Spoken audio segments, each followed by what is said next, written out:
Estamos asistiendo en este último decenio a una transformación, a un cambio del modelo electoral español que ha pasado del bipartidismo clásico presidencialista a un multipartidismo rebelde, novedoso, en el que pequeñas formaciones compiten con los grandes por el control político y la gobernabilidad, a pasar finalmente a la situación actual, un sistema bipartidista por coaliciones. En este sistema hay una gobernabilidad mucho más complicada, ya que hay que encontrar consensos mucho más sutiles. Y en este sentido hay, sobre todo en el contexto global electoral español, hay una gran frustración. Esa frustración lleva a estos políticos a una sensación de inevitabilidad, de querer evitar aquello que es desagradable y no pueden hacerlo. En este sentido se activan los resortes de la llamada psicología de lo inevitable, una psicología que lo que hace es investigar y dar respuestas a qué es lo que pasa cuando un político encuentra que no puede realizar aquello que quiere realizar e incluso que es inevitable perder la partida, como por ejemplo parece que Pedro Sánchez va a hacer, ¿no? O por el lado de Feijóo, que es inevitable gobernar con Vox, que es una cosa que detesta el señor Feijóo en clave nacional, ¿no? En este sentido, la psicología del inevitable lleva a un cambio de marcos mentales de los políticos, que se han acostumbrado a tener siempre un perfil mesianista, presidencialista e incluso triunfalista, como vimos, por ejemplo, en el debate entre el cara a cara Feijóo-Sánchez. Sánchez empezó con un marco mental presidencialista y triunfalista y pasó pronto a un marco mental de victimismo y de agresividad. Eso sucedió sobre todo porque dentro del señor Sánchez hay una tensión interna que no sabe gestionar. Es que esa tensión interna que se produce cuando lo inevitable es desagradable y además es negativo, es decir, lleva finalmente a aquello que pretendemos evitar y que encima es catastrófico, ¿no? Debe aprender inteligencia emocional, ¿no? Si no, pues cae en un cuadro de reactividad.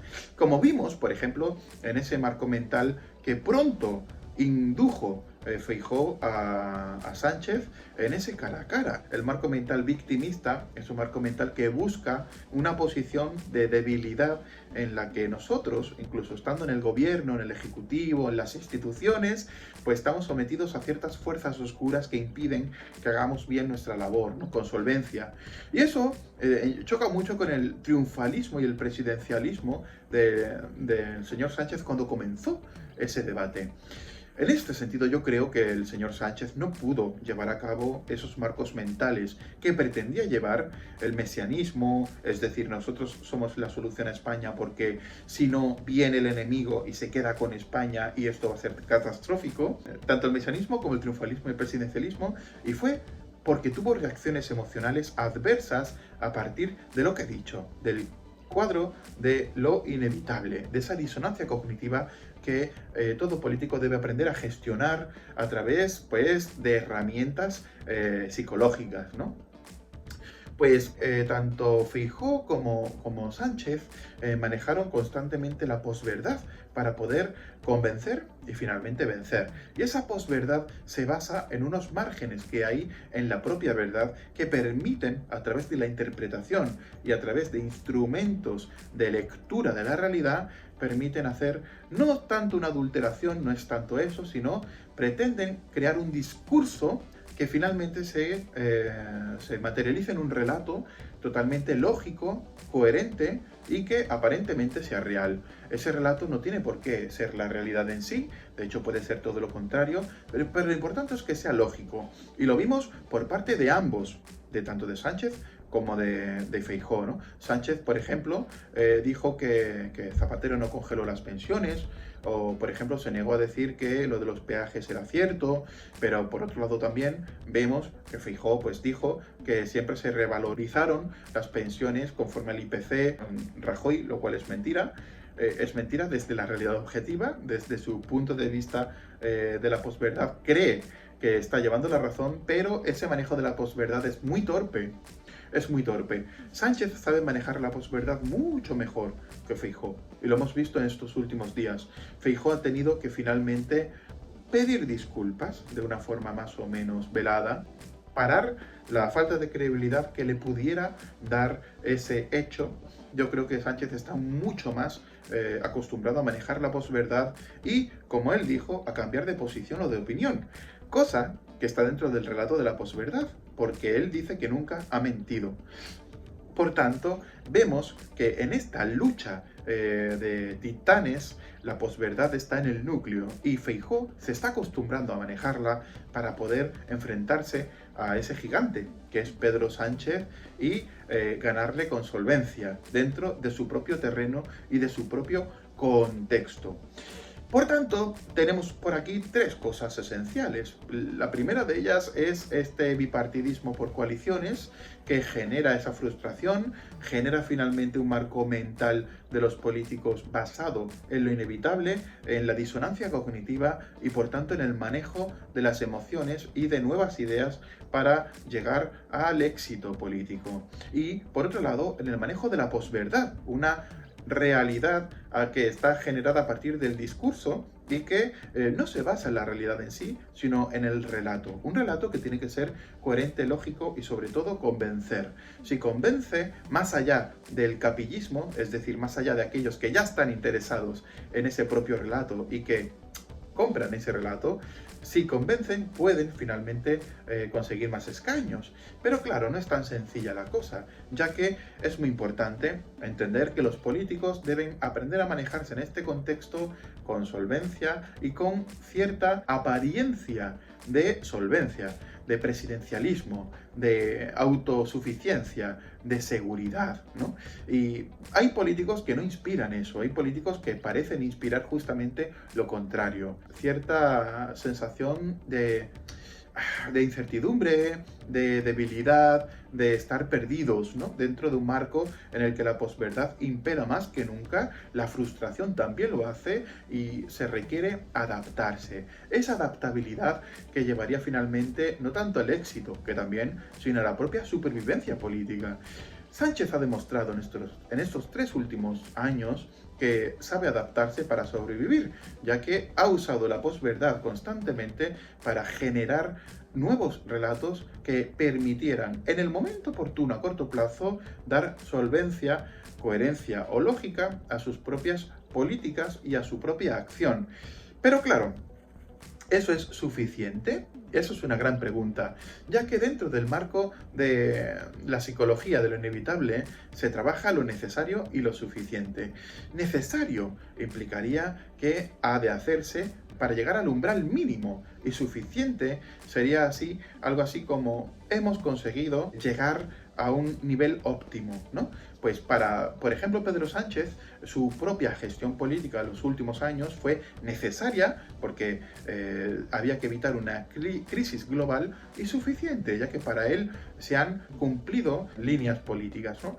Pero realmente, si lo analizamos, no todo es tan cierto o tan incierto. Pero por otro lado, Feijóo dice que en estos 3 años no se ha dado ni lo necesario ni lo suficiente. No hemos llegado al umbral mínimo para evitar la crisis y no hemos llegado, por supuesto, a un umbral suficiente para generar bienestar en la población y esa suficiencia, ¿no?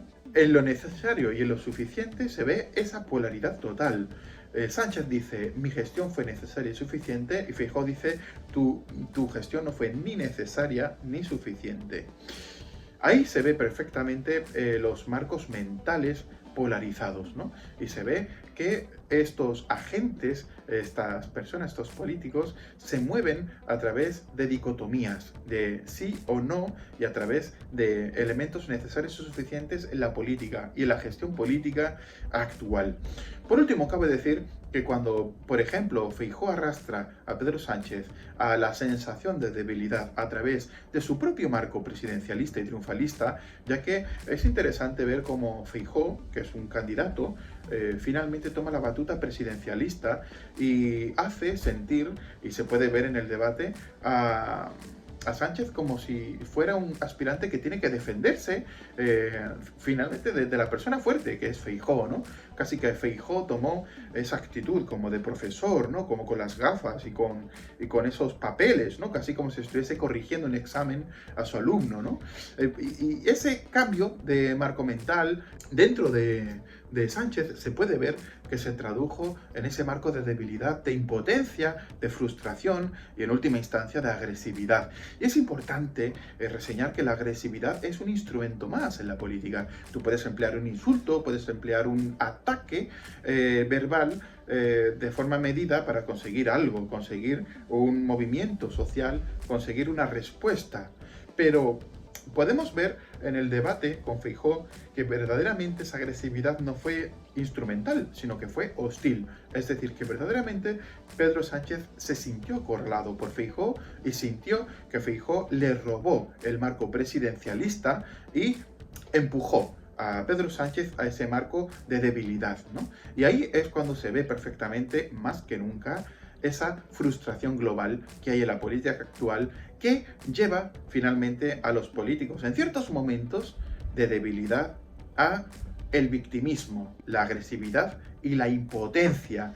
¿Por qué? Precisamente porque todo en el marco global actual de la política está embadurnado por la dependencia. Los políticos dependen unos de otros más que nunca. Y en ese contexto ya no vale esas dicotomías que he dicho de lo necesario y lo suficiente, de el todo y el nada. Ya hay que debilitar ese marco de la posverdad para permitir el flujo de la verdad y así que este sistema mayoritario bipartidista por coaliciones por fin empiece a sanarse de esa frustración y de ese alto nivel de dependencia que lleva a la agresividad y a la impotencia. ¿Por qué? Porque precisamente si permitimos que se regenere el sistema político con un nuevo aire, una nueva esencia constitucionalista, esencialista, democrática, con mayor tolerancia, mayor escucha, mayor movimiento centrípeto, buscando más un centro que la divergencia, mayor un centro que, como dije antes, la dicotomía del todo o del nada. Si se produce eso, se va a permitir que el marco de la dependencia se convierta en el marco de la independencia, que el marco de la impotencia se convierta en el marco de la capacidad, de la potencia, el marco de la gobernabilidad y el marco de la frustración y en última instancia del victimismo, pues que se conviertan en el marco de la oposición útil, de la consideración y finalmente de la armonía.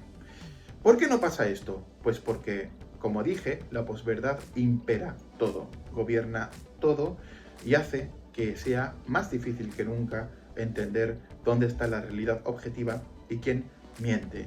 ¿Por qué? Porque básicamente en la posverdad no existe la mentira, existe otra verdad, una verdad que se solapa con la realidad que vivimos. Y para poder leer esa posverdad se requiere al final herramientas de psicología política que no todo el mundo conoce ni tiene por qué conocer. Y eso hace que en última instancia el ciudadano medio, el votante, el consumidor del mercado político esté en inferioridad de condiciones, sometido a un sistema que le toma o bien por tonto, tonto útil ya que vota, o bien por incompetente.